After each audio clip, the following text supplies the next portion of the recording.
Yeah, personally I'd rather keep a wee bit of momentum going, to be fair.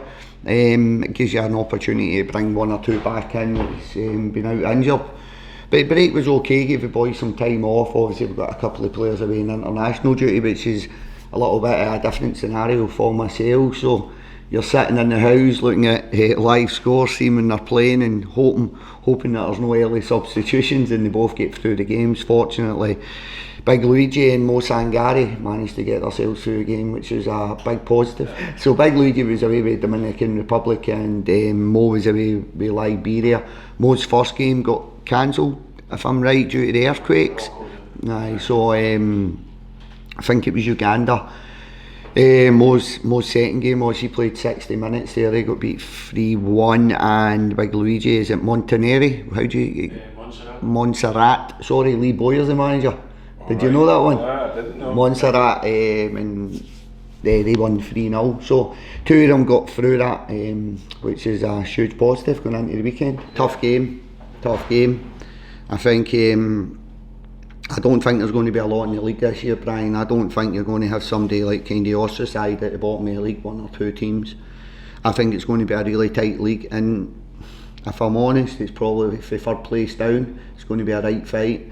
You might see that opening up slightly as the season goes on, but I think it's going to be a really difficult game. I think Malky's a extremely good manager. I think he's coached and managed at the highest level. He finds himself up in Dingwall. I think he's done a very, very good job. It shows you how competitive the league is.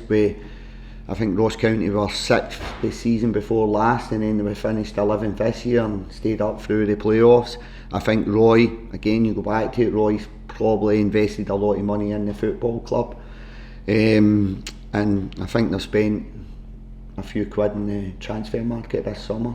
I think the two boys from St Mirren and the boy for Coventry, so Roy's invested in that squad. So it's going to be, I don't think we're playing the same Ross County team as we played last year. No, I think I'm still gutted about Saturday. So the previous Saturday, I think we've only got ourselves to blame, but we could probably be sitting here on 7 points.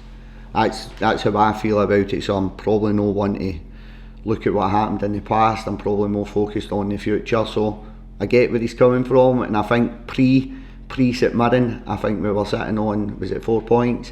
Pre St Mirren, and it was a half decent start. After St Mirren we're sitting in 5 points, when really I'm looking at it and thinking I should have been sitting in 7 points, but that's football for you.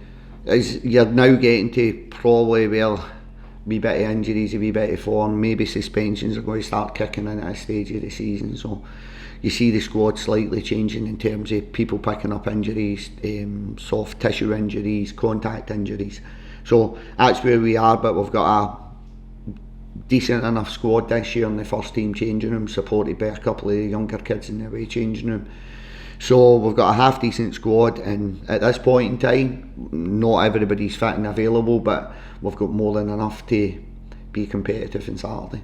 Yeah, but you're giving them a wee bit of time off as well. So when you talk about increasing fitness, you've got to watch the training loads. You've got to really keep a sharp focus on training loads.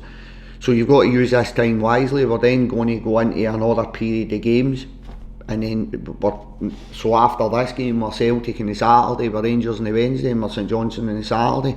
So you're trying to give the boys a bit of a rest also, and then you've got a next international break coming up, and then after that you're into a busy period where it can have a huge implications on your season. I think that's us got 8 games. We'll be very similar, 8 games.